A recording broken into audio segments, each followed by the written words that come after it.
You're listening to The Black Woman in the Corner Office, the podcast for women who lead, influence, and carry a whole lot more than what shows up in their title. I'm your host, Dr. Ebony Stone, and each week we talk leadership, power, community, and what it really takes to rise without losing yourself. If this conversation resonates, go ahead and subscribe so you never miss an episode.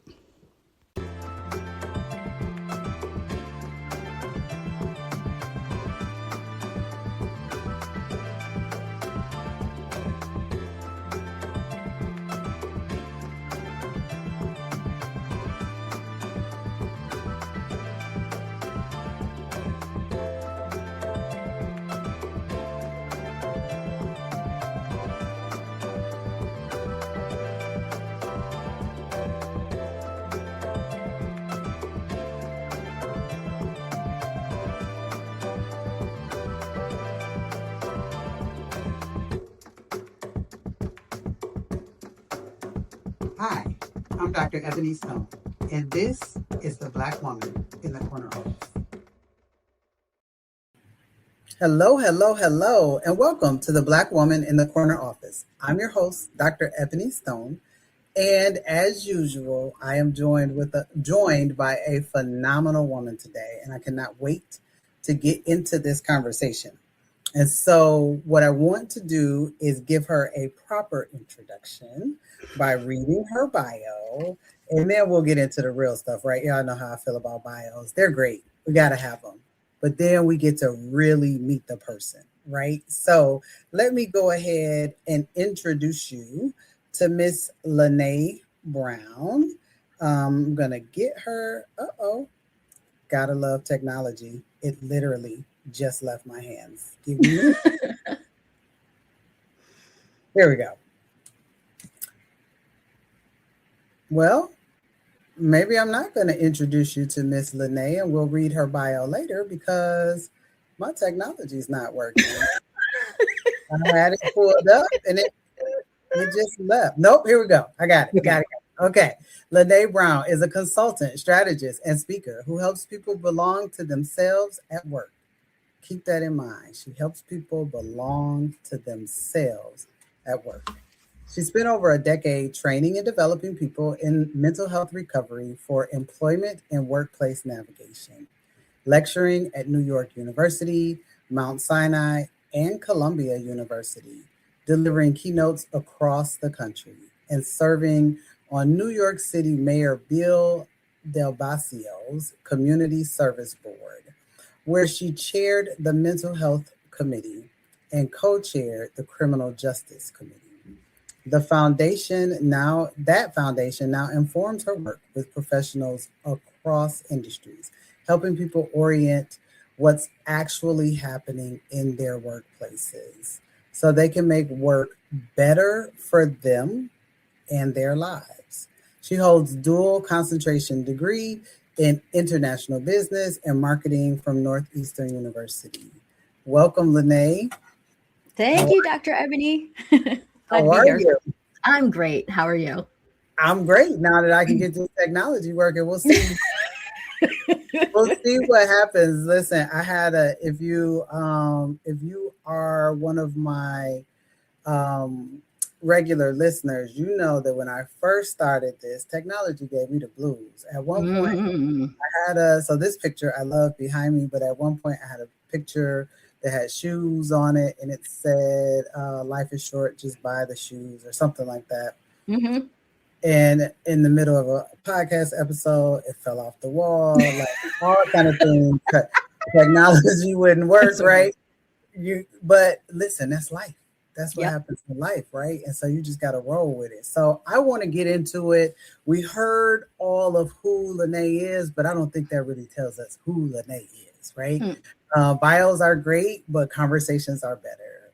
So all that being said, why don't you introduce yourself to us by just letting us know, go back to wherever you want to go back.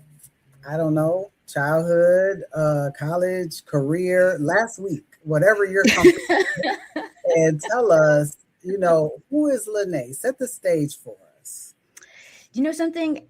This brand that I'm building, Belong to Yourself at Work, really is a culmination of my entire life, because Okay. belonging has always been an issue for me, of where I belong and if I belong at Mm, all. I can tell you it started from childhood. My parents moved to an all-white neighborhood in Massachusetts in the 60s, and we were the only Black family. mhm, And that was back in the time where, people did petitions to try to get you out of the neighborhood. I remember things like them running over my dad's beautiful lawn after a rainstorm to intimidate him. I mm. remember our mailboxes being cherry bombed.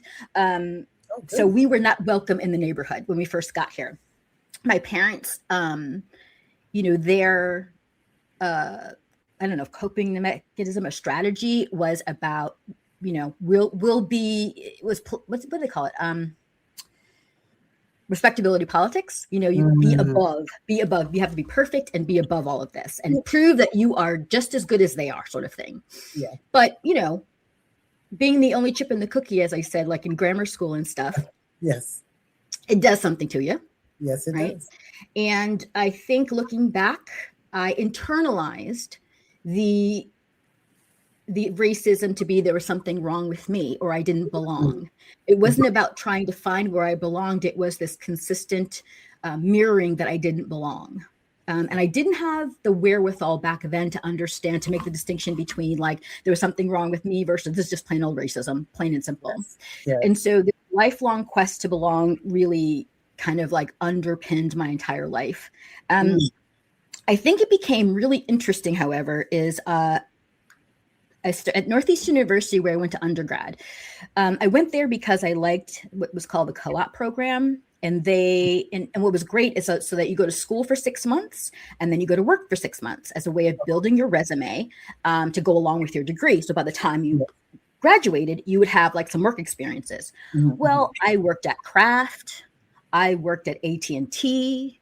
I even worked at in Paris for 6 months at a Oh, wow. company Okay. called Alcatel Radio Telephone. Okay. And I was studying to be in market research. Okay. And by the time I finished college, the one thing I knew is I did not belong in the corporate. the corporate. I was just like, from the clothes. Again, you have to remember this is like the 80s, right? So Yes. from the clothes, wearing stockings and heels and pinstripe, I was just like, I don't. Okay, It's but so funny. It's so funny. So, one, I think that this conversation is so fitting for today, when diversity, equity, and inclusion is under attack, and people don't realize that you've got diversity, equity, and inclusion, but there is also belonging. And so it does not matter if I'm in the space, if I don't feel like I belong, if I don't feel like I'm mm, included, it's a problem, right? And so as you were talking, I was reminded of two things. My mother will absolutely love this episode. I'm going to tell you that because my mother grew up as I'm going to tell her that when I see her today. She grew up as the only chip in the cookie, mm, uh, K through 12. mm, mm, Her and all her siblings were the only chip in the cookie of their classroom, right? So she will relate. And then she moved here, where I'm from, to Detroit, which is, or at least was, exactly opposite. And so I grew up in Detroit, where the cookie was chocolate. It was just right. And chocolate cookie, so chocolate chips. Yep. yes, if you had some white chocolate chips in there, it wasn't very common. And so I had the exact opposite experience as you and my mother, because then when I went away to college, it was like just a shock. I'm sure. Literally, like I'm sure. my system was like, what is happening? Right. Like what just happened? That's the first thing, right? So I kind of want to get into that. Mhm. And I will say this. It's interesting because I grew up in one of our chocolate cities, right? I grew up, born and raised in Detroit, still live right Mhm. outside of Detroit. Mhm. And I often had a hard time feeling like I belonged. And it Mm. wasn't because of race, though, right? Right. That So, what was it for you? was, for me, I think just finding myself, not really knowing who Mm. I was and where I fit in, like not feeling like, although I was on sports teams, not feeling like the star athlete, right? Mm. Um, although I was very academically gifted and smart, and I went to a college prep high school, one of the most well-known high schools in the country, probably the world. Mm-hmm. I wasn't the valedictorian, right? I didn't feel like I was the smart girl. Like I was looking for a title, looking Mm-hmm. for something. And I was good and grown, married with kids before I realized like your title is Ebony. Mm-hmm. That's what matters. That's Yeah. what matters, who you Yeah. are. Um, so it's interesting. The other thing that you said that really reminded me of just my life. So I'm sure so many people are going to relate to this episode is my son. So my son just graduated high school. He went to a very prestigious high school here in the city, and he wrote a poem just before he graduated. Now the high school is not predominantly black. It is actually it is a 150-year-old school. People come from across the region to kind of go to school. Mm-hmm. It's a Mm-hmm. Jesuit school, Mm-hmm. and he wrote a poem that he performed just before he left. And when we talked about respectability politics, I think about a line in his poem that says, "No disrespect to Martin, but what if Malcolm was right? What if we fought back?" Well. And I was like, "Oh wow, oh wow." Mm-hmm. And so I Mm-hmm. think about that. Have you ever thought about how life would have been different, or what life would have looked like? Not that your parents were wrong, because they were in the '60s. Like you do what you need to do to survive. That's right. That's right. Um, what do you think life would have looked like if they kind of moved differently?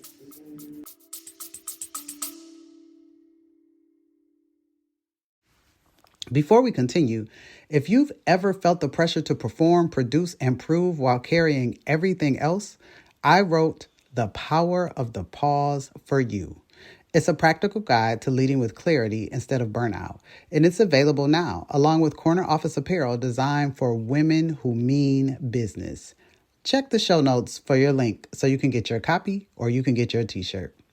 Oh, and if your organization is looking for a host, facilitator, or speaker who understands leadership and lived experience, you can book me directly at drebonystone.com. All right, let's get back to the conversation.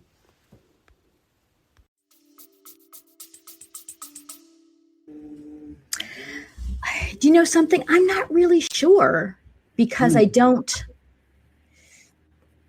Let me try to think. Well, I will say this. For grad school, I went to Howard University. Nice. Okay. I went to get a master's in fine art. I didn't graduate, but I finished my coursework. Okay. But I went there specifically because I thought I wanted to be in an all Black environment and see how that felt. Yes. Right? When everybody's chocolate. Yes. And it blew my ever-loving mind. Like I was in DC during the Million Man March, the original one. I attended that with a bunch of friends. Okay. Even though it was men, we went there looking for, all of us women went there looking for men, right? Men from we just went to be nosy. We just went to be nosy. Maya Angelou and just all these speakers. And I remember like we were standing in the field, just a field full of beautiful Black people from across the country. Mm-hmm. And we were like, ain't this something? Like we knew history was being made in that moment. Yeah. And then all of a sudden we saw a helicopter come above us and we were like, uh-oh. Like we were like, if they were going to get us, this would be it. Because about a third of the Black folks in the country are in this field right now. Right? Yeah. But I did get a really beautiful sense of what it meant to be Black among Black people. Mm-hmm. And there was a beauty to it, but there's also, we're human beings first. Right? Yes. We are really human beings first. So I also was really aware of the conflicts among Black people as well, from the people who were very separatists to the people who wanted to conquer the world as it is and everything in between. So, I just kind of realized from that moment that, yes, it would have been in some ways more helpful to be around Black people more growing up. Having more of an influence, not feeling like I was different because of my skin color. And I do recognize that we are not a monolith. So I don't try to romanticize it to romanticize and act like, oh, it would have been so much better. I can't say it. I'm not sure it would have been. So it would have been a different type of, a different type of something else. Yeah, I think you can't help, like for me, I can't help but to long for environments. I had a very healthy childhood for the most part, right? I can't help but to long for those types of environments, right? And so I often say I long to be around my people. And I think it's to your point, it's much more than color, right? The color of the skin. It is shared experiences. Yes.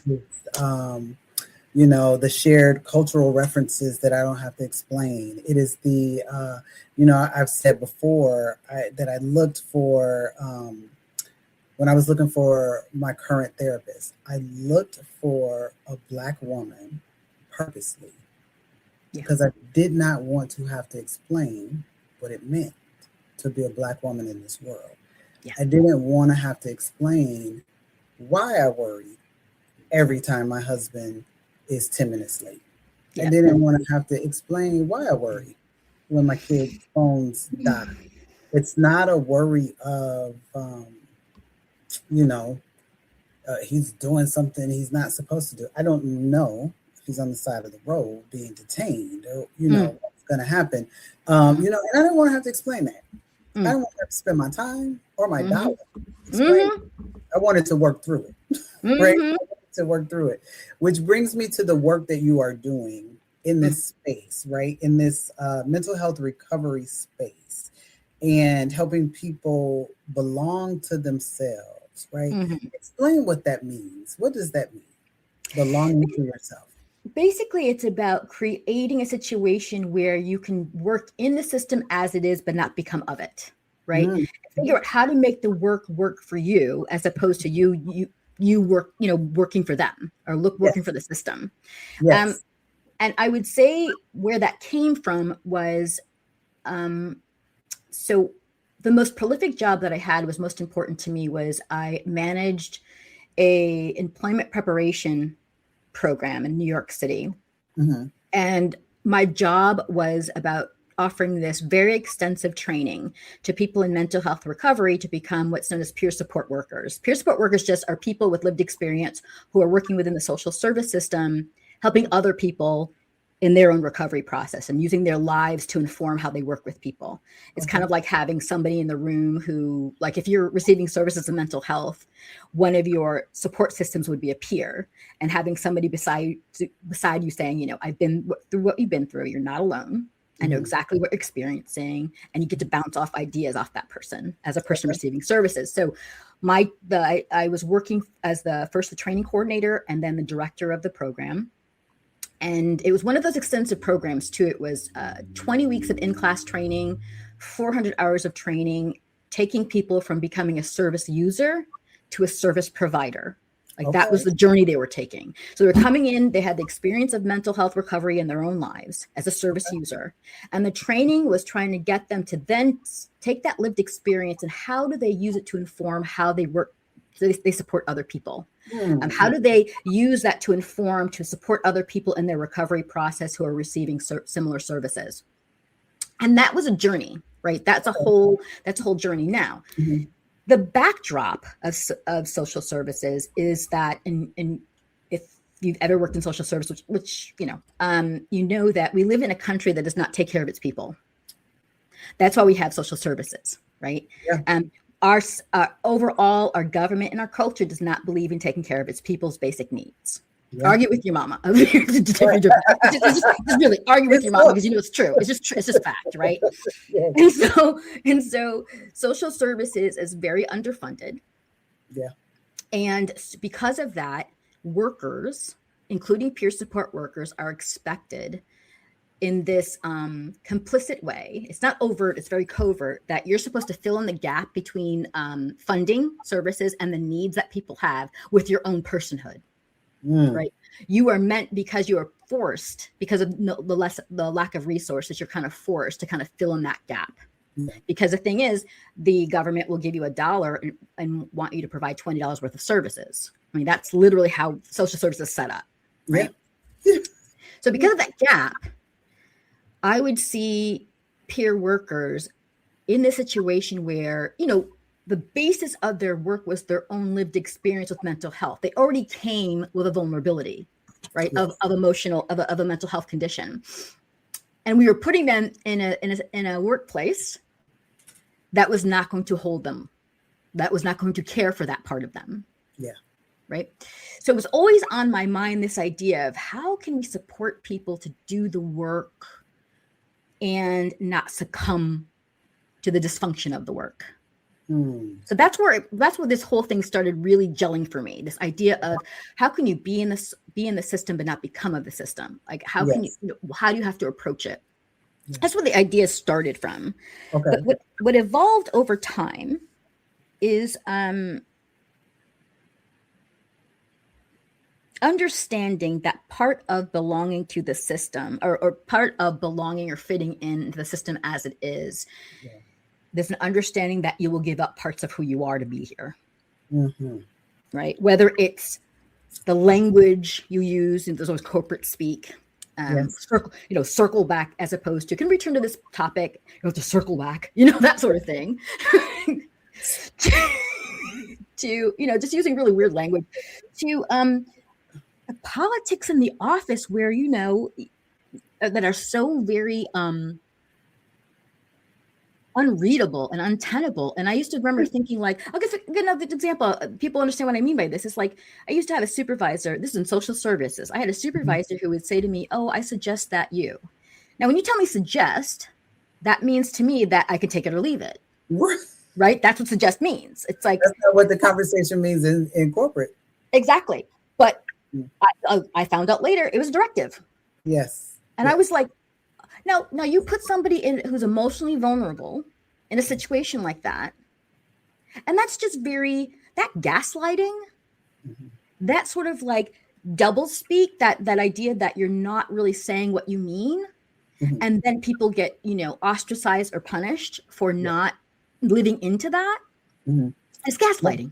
That just makes it even worse. And so I just thought, yes, I have to make sure that these folks that we were training were finding ways to take care of themselves as they learned how to learn to do doing the work. And I just thought this can be used across industries. Like this kind of thinking can be used and applied across industries. So I'm curious, there's a push right now in the work world, in the world in general. There's this push toward being more aware and more transparent about mental health. I personally believe that it is very performative. I don't believe that people actually are pushing into that space. Mm-hmm. Right? And so my question becomes, what do you do when you go into these workplaces, you personally building your brand, but also an individual walking into this space, knowing they are in a healing place. They're in this recovery space. What do you suggest these organizations do? How does the employee help them? And then how do you help them to come out of this space of being performative and just saying like, we have IEP program? I'm not IEP, that's in the school. AEP? Is it EAP? Yeah. Employee assistance programs. EAP programs or things like that, to really embracing the full mental health of their clients, and that just like I need to go see about my knee, I need to see about my mental health, and it is okay, and it should be honored in the workplace. Yeah. So this is the interesting part. And this is where what brings me to the work I do today as a work clarity consultant. I believe the best thing you can do for anyone, not just somebody in your workplace who has a mental health condition, but anyone, is to provide clarity about what their work is and what it isn't. Provide edges to the work, make sure they understand what done looks like. Yes. Edges to the work. I love that. Yeah, just and make sure that that they're not guessing, because here's what happens. This is a part that I became really aware of just in my own evolution, is that when you go into a workplace for the very first time, your nervous system needs to know what's happening. Like, you really are trying to stake out what is going on. And if you don't know what the edges are of your job, you don't know where it begins, you don't know where it ends, if your performance is based on the whim of your supervisor or the mood of your supervisor, as opposed to something that you can actually assess, oh, I'm done. Like, I can tell I'm done. Of course, you're going to be looking around and scanning for validation, scanning for if you're in trouble or not, scanning to see who's in trouble, who's not, who has the power here and who doesn't. You're scanning all the time, right? And so, and that uncertainty is going to make anyone insecure, not just somebody with mental health conditions, but anyone. That's what part of anyone. I'm sorry, I didn't mean to cut you off. I was just gonna say, the last couple of decades of my career, I spent in one place, right? One organization, my corporate career. And I will tell you that I have really great bosses in that space. And so I was fortunate. I had a boss just before I left who insisted that we take time off, insisted that we take care of ourselves, insisted on all of those things, right? Go spend time with your family, like just really great. But I would say that another boss that I can think of, he was amazing as well. I can say that they were not the norm. I would look around me, and see people, and I would give them advice on, like, hey, you got to create your own boundaries. If your boss is not creating them, you have to say, no, ma'am, I'm done at 6 o'clock. And I will call you. You can call me tomorrow morning at 9 a.m. No, you cannot call me at 8 or 9 o'clock at night. You can call me tomorrow morning at 9 a.m., right? Or at 8 a.m. or whatever it is. And I remember one time I went on vacation, and there was a difference of opinion because of my role as to whether or not I should be available while I was on vacation in case there was an emergency. And I said, well, that is against the definition of vacation. When I go on vacation, I should be on vacation. And I was so sure about myself. And I argued the point, and we were, again, able to come to a really great understanding about my vacation time and what that meant for me, right? Because I'm great at advocating for myself, no problem. And then I was telling some friends of mine, and I just knew they would be on the Ebony side. They were not. And I was blown away. It was like, well, Eb, you do know what you do for a living, right? You do know what role you're in, right? You need to be available. You can take it. And I was like, oh, wow. Oh, this is not good. I remember thinking in that space, like, the corporate machine has taken on a life of its own, and has people believing they don't even deserve a vacation. Something about what you said just reminded me of that. Like, no, there have to be some boundaries. Some what did you call them? What did you just say? You didn't call them boundaries. Oh, what did I just say? I don't know, but there has to be boundaries. Yeah, exactly. Right? There has to be boundaries. Right. And so in your work with creating clarity, do you teach organizations how to create that clarity for their employees? Yeah. So what I'm doing right now is I'm taking what I've learned from leading people in mental health recovery. So I want to get back to, like we were talking about earlier, when you were saying about asking about how to work with people who might be in your workplace with a mental health condition. And my point there was just that I believe, especially when I led this department in this program, what I learned about leadership is clarity is more important than compliments. Mm. Clarity actually, if you give people a place, let people know the edges of their work. This is where your work begins. This is where it ends. Here are the Edges, not standards. boundaries. Yeah. Here's the expectations. This is how you live into them. Yes. And you do this, you're good. You don't need me to have to tell you did a great job today. If you do these things, we're good, right? I know I did a great job. Exactly. You know it. You don't have to wait for me. You don't have to wait for me to tell you that.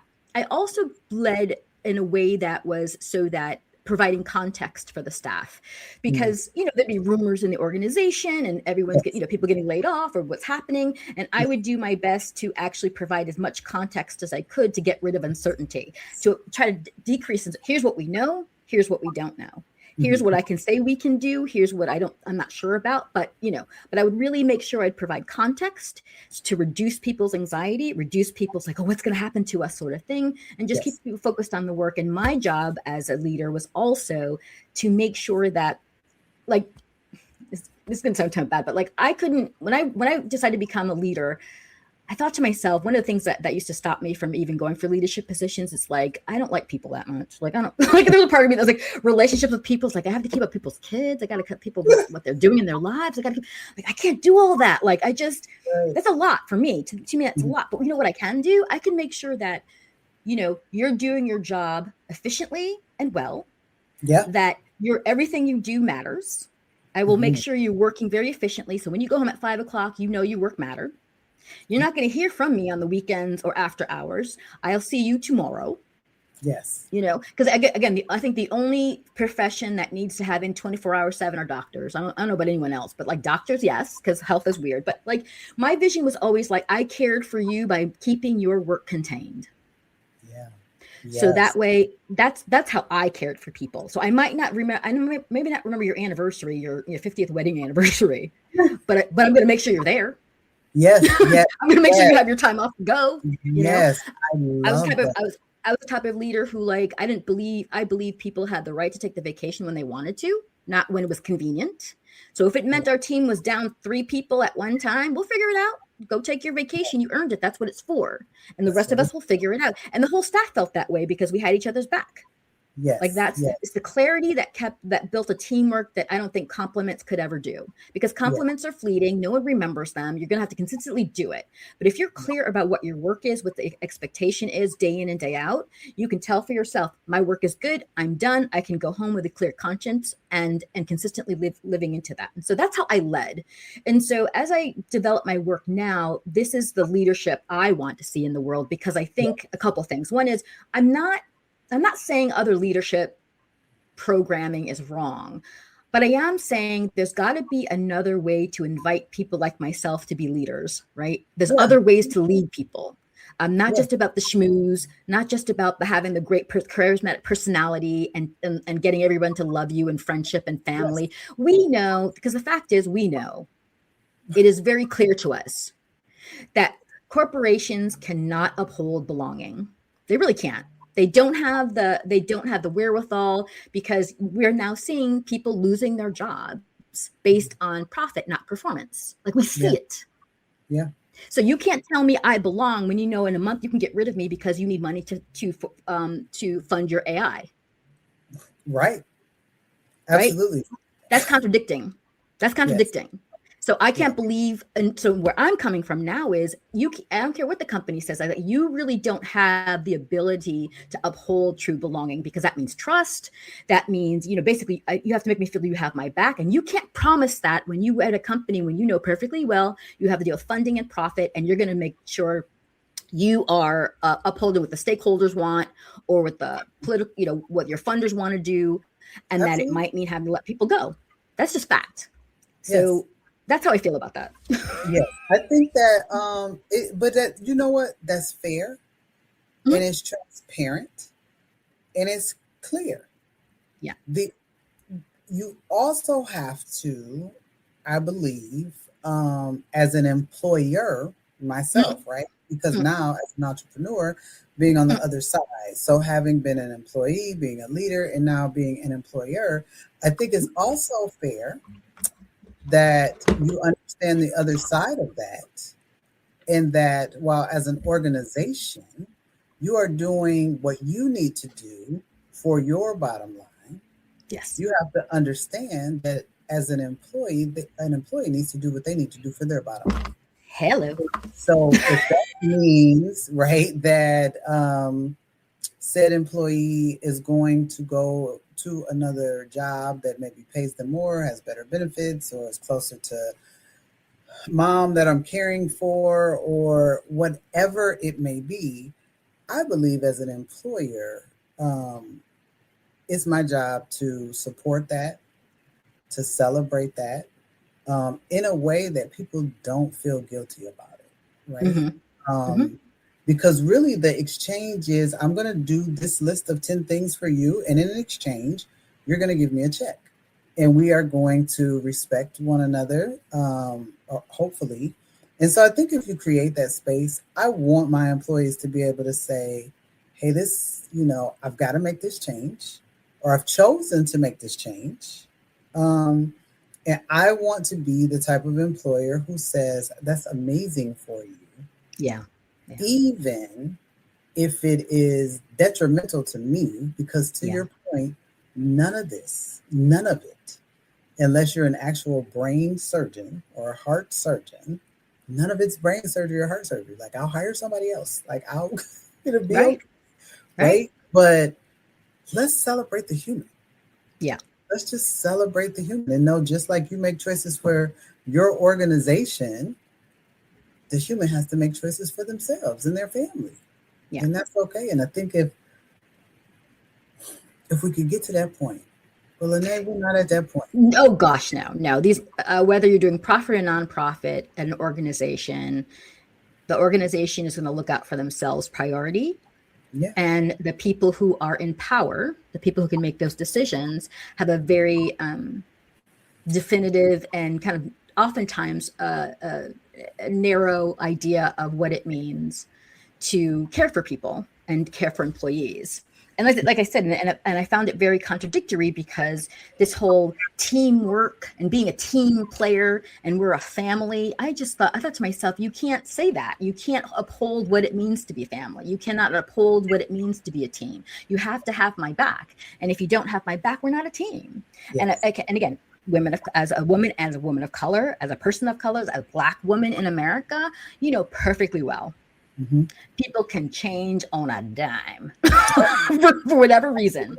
They Absolutely. Can change on a dime. Absolutely. Based on the weirdest things. Like, you think you're on even footing and good footing, and a month later you realize that somebody has a problem with you. Yeah, and you don't know where it came from. And have no idea where it came from. Yes. So as you move forward, you continue to work with individuals and you continue to work with organizations. Tell me what is next for you. What, where our viewers and listeners can find you, what they can look out for.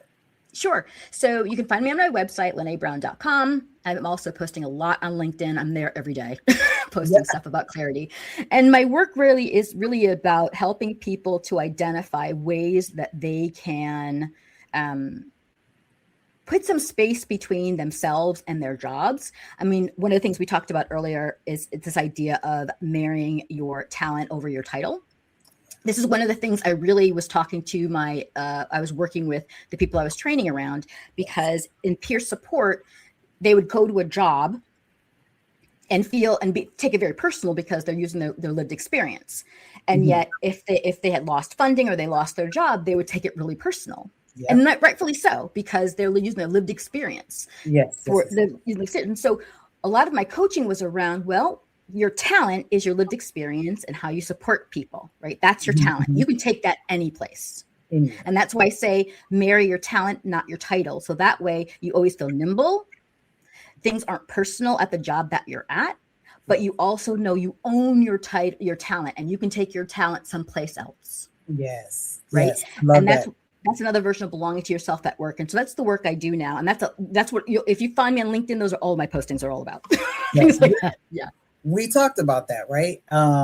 Before this episode, we talked about how in my coaching, I always tell people the exact same thing, right? I think you've worded it. I think you've worded it better. I love that, right? Be married to your talent, not the title. But I used to tell people all the time, do not chase a title.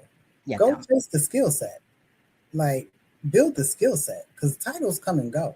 Yes, they do. Right? They change, they merge. They don't mean the same thing today that they meant yesterday, or that they will even mean tomorrow. And so the title is definitely not what you want to chase. So I love that. Marry your talent, not your title. So In fact, go ahead. Oh, no, I was going to say, because one of my favorite exercises I do with people, actually on my website, there's a free download of questions and actions to take to kind of support yourself and belong in yourself at work. And one of the exercises I have is called like you develop your CV, not a resume, but your CV. Mm-hmm. And you actually list everything you've ever done, everything you've ever done, especially that stuff that in your job description, things you did at a job that weren't in the job description, but you did them anyway. Like if you were the one who always like led the potlucks in your job, put that down, write that all down. And then what you do is you put them all in order and you start looking for a pattern of other things that you could be doing, so that it helps you really have a really expansive view of what other things you could possibly do besides that title that you might be at right now. I mean, for me, when I learned is I did it for myself. And I started looking at my track and I was like, you know something, the thing I loved really was about what I find is really important is the story we tell ourselves. And I saw the power of narrative. And that's one of the things I used to talk to people about at my training program, is like the story you tell about yourself is like, you know, tell the story that you want people to know and how you want to represent yourself. Don't let somebody put a story onto you. Yes. Right. And I love that idea of like, I know, and I truly believe that it all starts with story. And in fact, I don't know, this is going to come out of left field, I know, but one of my favorite things I ever did was I was a volunteer coach, as a volunteer story coach for The Moth. You ever heard of The Moth? I believe so, but I don't want to be incorrect. I think that is. Why don't you tell us what The Moth is? Let me just do that before. Sure, just real quick.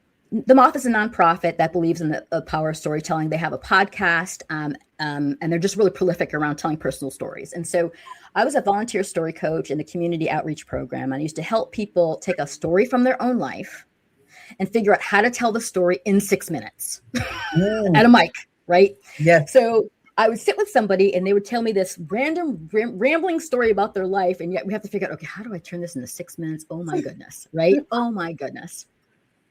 And so as I did that over time, I sort of started thinking about how the story we tell ourselves really affects how we see ourselves. And I'll give you an example. I was working with a woman who was talking about how she wanted to tell the story about how she was admitted into a psychiatric hospital. Okay. And she was very emotional about it. She talked about how she went to she was in a dangerous relationship with a boyfriend, in and out of a relationship. And she used to say to him, you know, if you leave me, I'm going to kill myself, to make him come back. Right. So this one time she said to him, if you leave me, I'm going to kill myself. And he didn't come back. Right. So she tells this to her therapist. Now, court mandated required the therapist to have her committed to the psych ward because she was going to hurt herself. She said she threatened to hurt herself. Okay. So she went into the psych ward and was on hold for 72 hours. She was there going to they have group meetings every day. They have all these things happening to try to help people kind of like stabilize emotionally. Yeah. And it was in there where she kind of got her bearings about that she wanted her life to change. Like she just looked around like, this is ridiculous. Like, how did I get here, sort of thing. Right. And in one of the meetings, she realized that one of the things she wanted to do was get back to her journalist career. She used to do writing, and she always wanted to write for the New York Times. And so in one of her meetings, she was saying that, and the people who she was like getting treatment with, they said, make sure you tell them that you have, that's what you want to do, because that will help them realize that you're getting better. And that's what she did. She told them that, yes, this is what I'm going to do when I get out. I'm going to go back to writing, etc. And so that actually got her out of the psychiatric ward and got her back on track. Okay. So but the story was much longer than that. And so she was crying about it. And I thought to myself, oh boy, and I was like, sure you want to tell this story? She was, yes, I think it's really important. I said to her, okay. I said, well, here's what I can offer you. This is a really great story. It sounds like a chrysalis story where you come in one way and you come out the other. But here's what I want you to get. I want you to get that what you said got you into the situation, but something you said got you out. That's powerful. Right?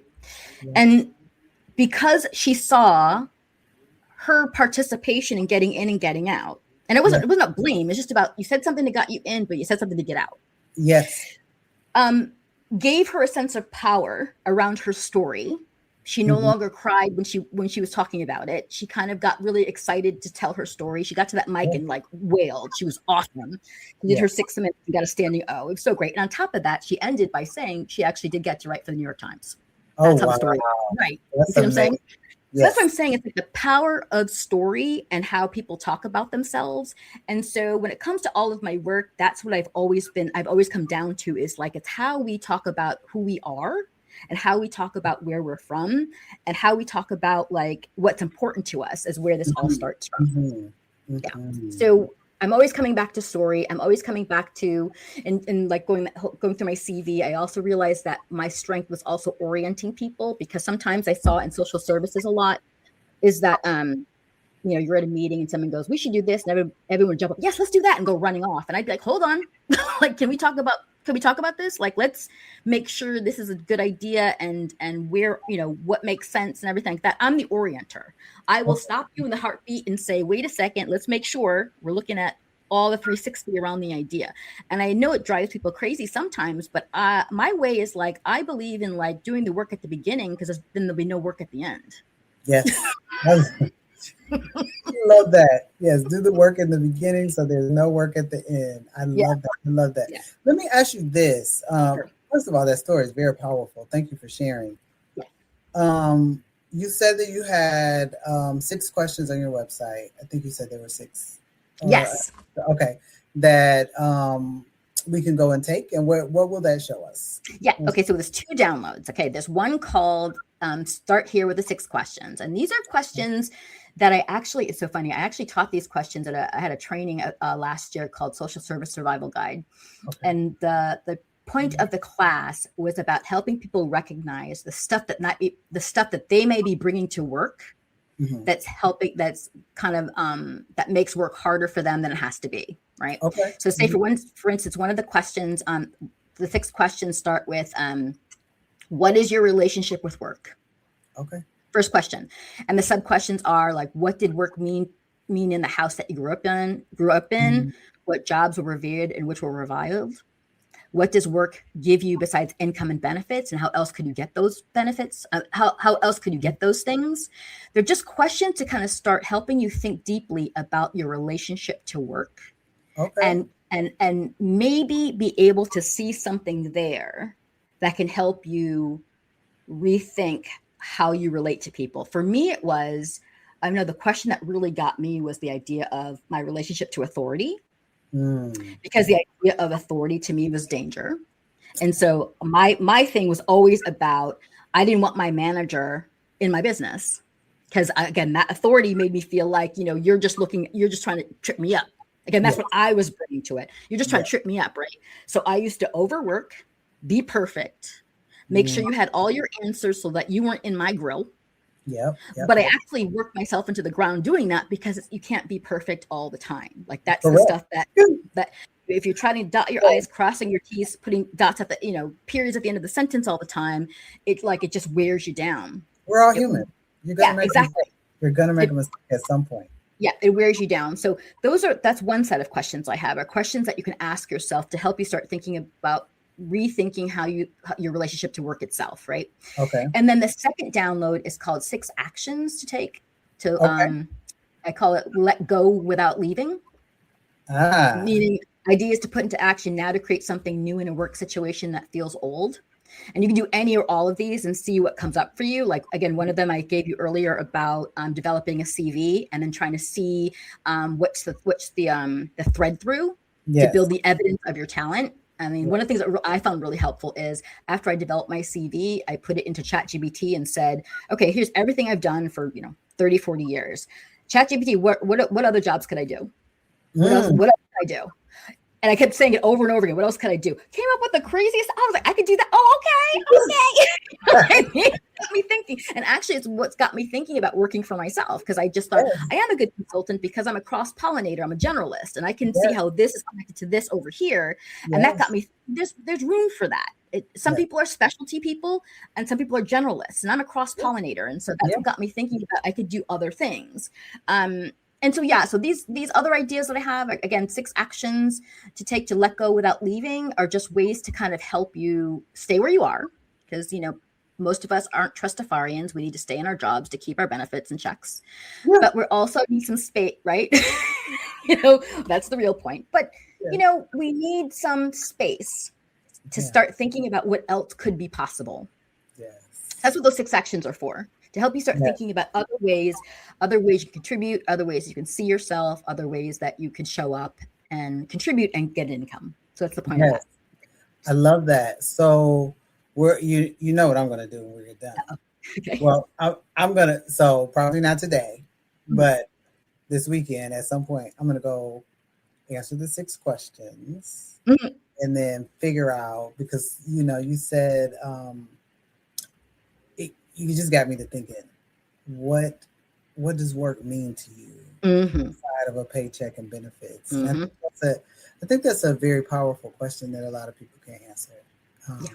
Not off the top of their head. It's not something you can answer it if you work through it. You can get to the answer, but it's not something that a lot of people think about. So I'm gonna do that. I'm gonna ask our listeners to do that as well. Please.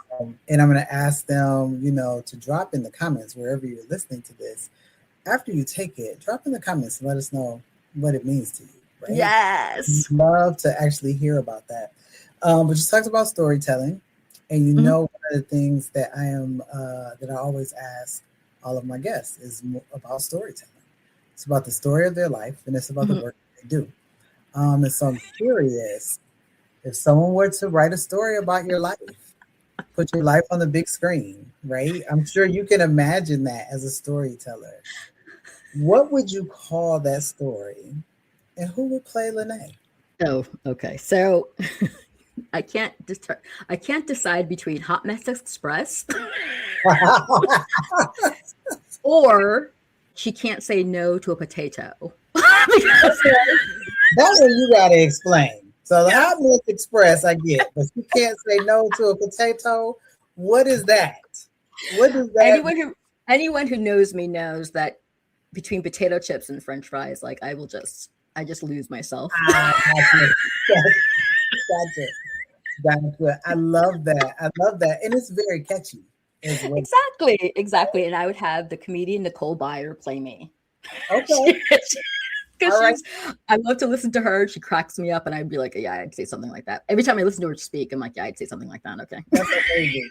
Right? The title goes with the actress. So Nicole, if you're listening and you want to do, She Can't Say No to a Potato, reach out to Lynnae and we can do that, right?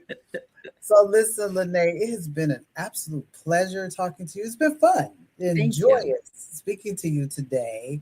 So guys, listen, the one thing that I need you to take away from this conversation with Lynnae is that there have to be edges to the work, right? There have to be edges so that you can control yourself, right? So you can be you at work. So you belong to yourself at work.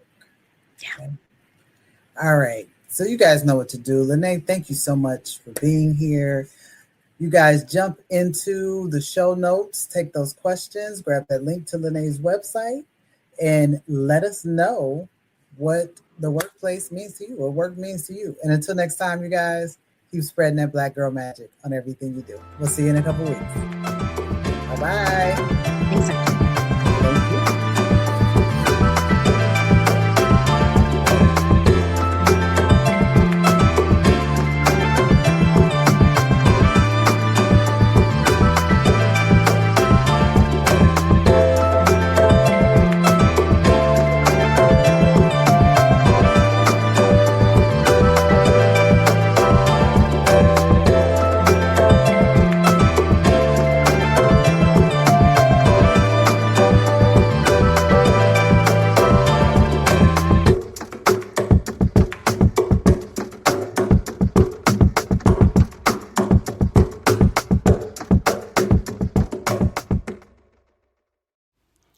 thank you for spending time with me today.